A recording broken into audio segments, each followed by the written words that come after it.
Клубът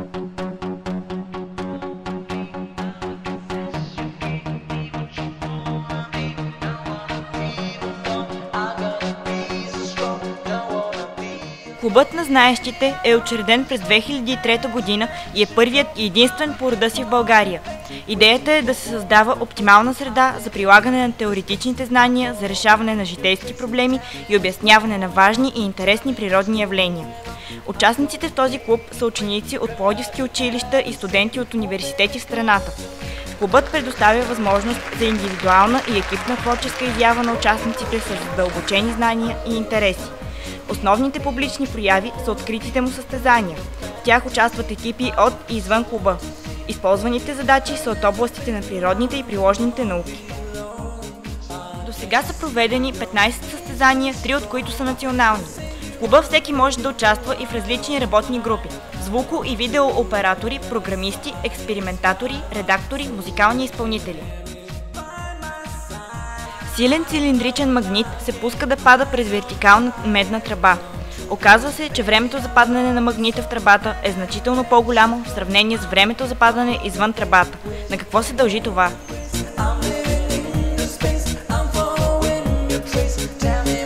В основата на всички решения е логиката и работата в екип.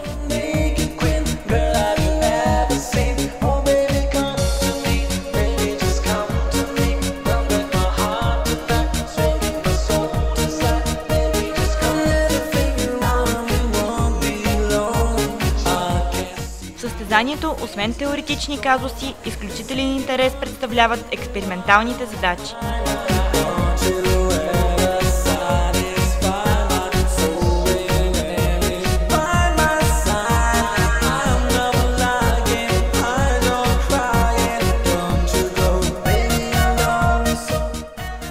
Създадени са условия за творчески контакт между преподаватели, ученици и студенти.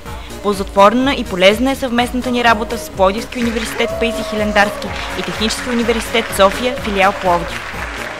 Едни от най-очакваните моменти са музикалните изпълнения на младите таланти от музикално студио Прима.